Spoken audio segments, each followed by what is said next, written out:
Yes, you guys, welcome back. I've got two stories to break down for today. I'm going to be discussing LoftusCheek and his impressive performance against Spurs last night. Are we seeing the signs that our man is back and could be a big problem for next season? And for the second story, you guys, I feel like we have another transfer merry-go-round on the cards right now. It involves Tomori, it involves upamecano, and it involves Simakan. You guys, you have to hear this out. It seems like Marina's plotting you guys, and in today's video I'm going to break down all the news, so I hope you enjoy. So if you like today's video, smash that like button. I've released some content yesterday. I suggest you watch my tactics breakdown too for the game vs Morecambe.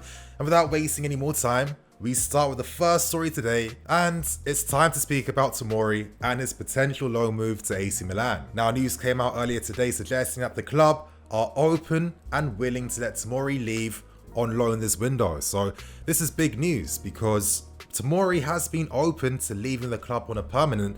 He's had strong interest from Germany, from France, and I'll tell you guys this. I was told a few days ago, like 3-4 days ago, Prem clubs out of Liverpool, Arsenal and Spurs. I wasn't told the specific one, but a club out of these three made an inquiry for Tomori in this window. So in Lampard's press conference, when he came out to state that Tomori has a long-term future here, and as Lampard himself states, we will see if and when he goes out on loan.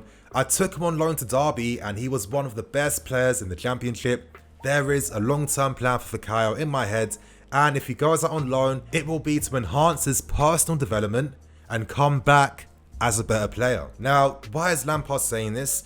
Well, I think it's quite evident. The reason why us collectively as a fan base just rates Tomori so highly is due to his 1v1 defending. It's due to his passing out from the back, passing between the lines, and of course his ridiculous pace as well. However, it's just the mental aspects of the game in the sense that you have to master your positioning of the ball, you have to master certain situations in game, and of course to help out on his concentration issues too. I think the only way to do that though is to get consistent game time. But when you have a player of his potential, with his attributes, the way he plays, his ability, I mean there really is a player here for the long-term future. But now, it's time to break down the transfer stories that involve Fikayo, Simakan, and upamecano.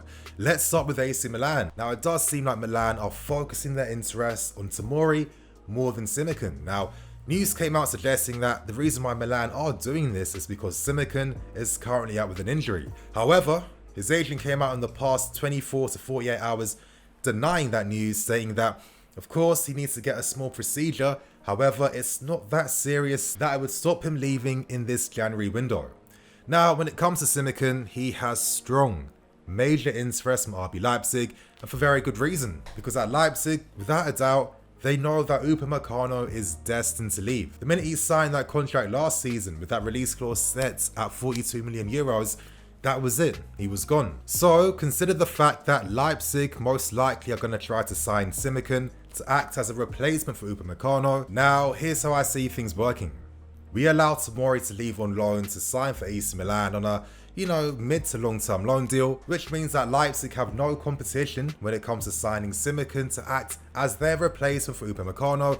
And in the case of RB Leipzig, most naturally they prefer to sell abroad than sell to a domestic rival in Bayern Munich. After how well our negotiations went when we signed Werner from them, they praised us for having respect and doing things so quickly. It seems like we still have some good vibes to work with when it comes to signing upamecano. It seems like things are starting to pick up pace, and it's not the first time we've done things like this. In the case of signing Giroud, it was similar circumstances in allowing Michy Batshuayi to sign for Dortmund, which meant that Arsenal could sign Aubameyang, which meant that we could sign Giroud. I can see the vision working, you guys, and considering in the long term, Tomori could easily come back after a successful loan spell, potentially playing alongside upamecano. It seems like the future is looking very bright, you guys. But now, we end things with the final big story today, and we have to speak about RubenLoftusCheek. Now, yesterday, his performance against Spurs was extremely promising. We were seeing some of the signs of the old Ruben coming back. We saw his strength, his use of the ball, his ability to turn and beat his man, his ball progressions, using his strength at the same time to just hold off runners. I mean, he was involved in every good attacking aspect in Fulham's game last night, and his performance versus Spurs falls in line with many positive comments that Scott Parker, the Fulham manager, has been stating in regards to LoftusCheek. Now, let me read out a statement made by Scott before that game versus Spurs, and then I'll read out a statement made by Scott after the game too. As Scott said before the Spurs game, I certainly still see lots and lots of levels from Ruben. This is a technically gifted beyond belief player. I see him getting better and better with each game. Goals, assists, grabbing games by the scuff of the neck. These are all elements of Ruben's game that he can do. There's only a handful of players you can probably say that about. So it just shows you the capabilities he has. I thought he did very well against QPR. Ruben's been out for some time. This is probably the only consistent run of games he's had over the last 18 months. We're certainly seeing big improvements in that. He came on against Everton, got a goal, and again at the weekend, he showed his quality in moments. He's probably getting to know us a little more and what's expected of him. Now, this was Scott letting us know that Ruben was showing potential. He was showing signs that he was starting to slowly find his form back.